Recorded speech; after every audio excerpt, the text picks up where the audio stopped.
work in the medical field for 41 years, helping people get better. I'm part of the surgical team. It's called Intervention Radiology. And in 2019, I suddenly herniated my lumbar spine. My spinal cord is actually compromised. Kung alam niyo po yung spinal cord, yun po yung nagbibigay sa atin ng strength, from the tip of our skull all the way down to our spine, dito sa baba po. It's called coccyx. Kung compromised po yun, for the most part, kung hindi kayo mapapagaling, malulumpo po kayo. That's what I suffered. 4 years of painkillers, 4 years of intervention, like cupping, physical therapy, acupuncture, and epidural. Kung alam niyo po ang ibig sabihin ng epidural, yun po yung sinasaksak ng malaking karayom sa likod ninyo at i-injection po kayo ng steroids, lidocaine, and all that. Every day po, all I do is pray to God na sana bigyan pa niya ako ng another opportunity and another chance to serve people like you guys. Wow. Okay? Imagine I served for 41 years and here I am, laying in bed, looking at the ceiling, and no one to talk to.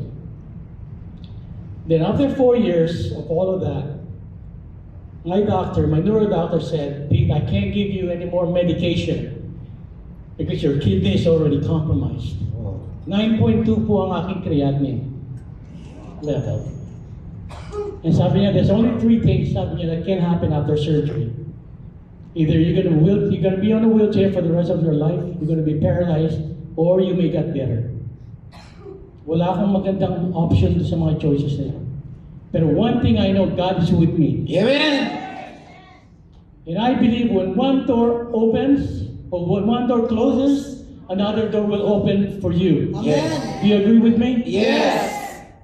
And I held on that promise. Sabi ni Lord, I'll never leave you nor forsake you. Amen.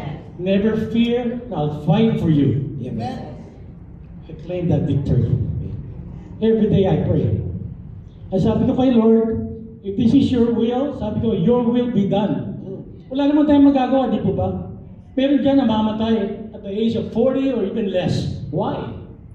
Because that's the will of God. Wala tayong magagawa doon. So I have to accept that.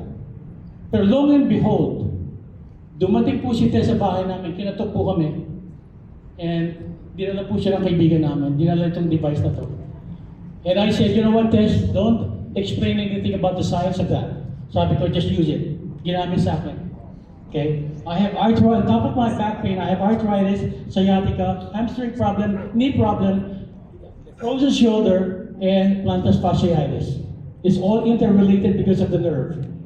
And guess what? After 20 minutes of therapy, the following day, my arthritis was gone. Wow. Completely gone.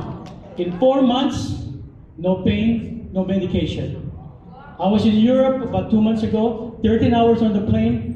Then we drove from Venice to Austria, back to LA, no pain. Wow. I'm standing here po just to tell you, this is a unique product. There's nothing like it. This is a phenomenal product. The only reason why I'm here to thank your leaders, okay, and everyone on the Prive for giving us this opportunity to have this device on our hand. Huwag po kayong matatakot. Hindi po tayo ang may kailangan sa mga tao. Sila po may kailangan sa Yeah! Yung mga tao po sa US, sila na po kumakatok sa amin. Wow. Okay? And I can tell you, in the next 3 months, everyone in the US will have one device in their house. Wow. Yes! Kaya po yung narinig ko kanina about opening up a new venue, a new journey sa US, I can tell you, you can take it all the way to the bank. Yes! Nangyayari po yan. Yeah!